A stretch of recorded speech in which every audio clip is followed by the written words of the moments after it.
Kia ora, it's Tani here.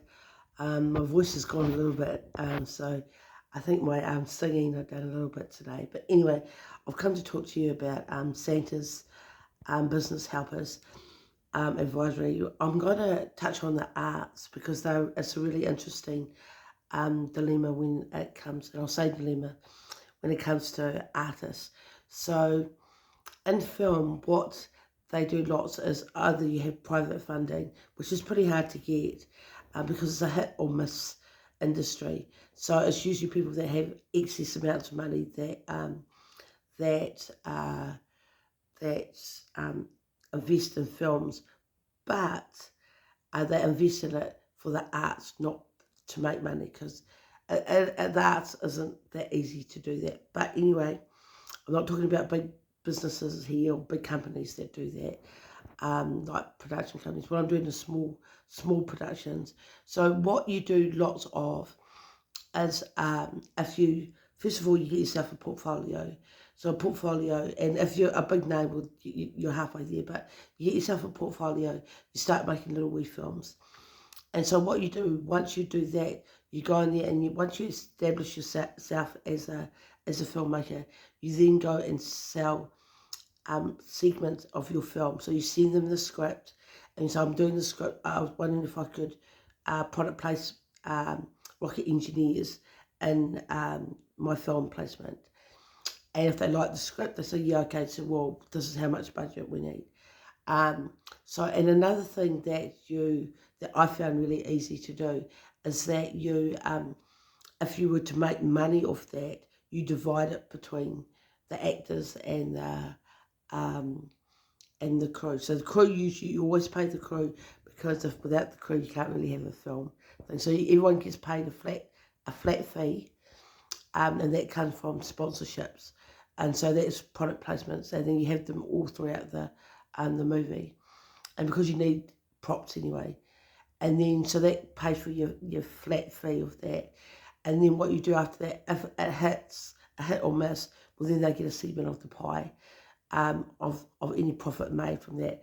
And I always found that was the easiest way. Not everyone's got $200,000, $200 million to make a movie, but it doesn't cost that much anyway. And your best friends are filmmakers, crew, and there's lots of us around. And so that's the best way I can figure to do that. Now for musicians, it's a bit of, you got Spotify and stuff like this, but here's the thing. I don't think they made as much as what they thought they made, other than going on tour, because that's what they like doing, getting ticket sales. But also aligning yourself with a filmmaker, doing a song, and once again using product placement in that song. So maybe I'll just listen to one that's called from Kane Brown. It's a really good song. And with that, you do a music video, and you put product placements in there, and that what you had to pay for your productions. But filmmakers love doing music videos because they're short and they're like short films, and it keeps them in the know and stuff. But you do have to pay for them, but not, well, if you know them, you don't have to. But if you don't know them, and you can usually find some filmmakers if you go to any of those competitions, like 48-hour film festivals, 24 hours in America.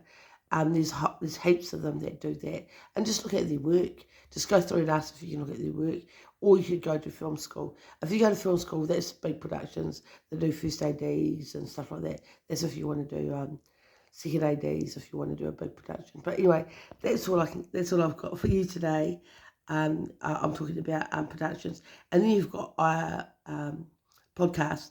And podcasts are really interesting because you get lots of product placements from that, and they do that, and also they get on YouTube. You have a little thing called you have a Patreons, and so Patreon is that people that donate to your page. I don't have it myself, but they donate to your page, and they give you money for that, and plus you get sponsorship.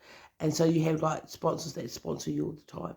So you get that as well. And then you've got product placements on what you can use on there. But anyway, that's all for the arts. And this is Tanya from Santa's Helpers Advisory.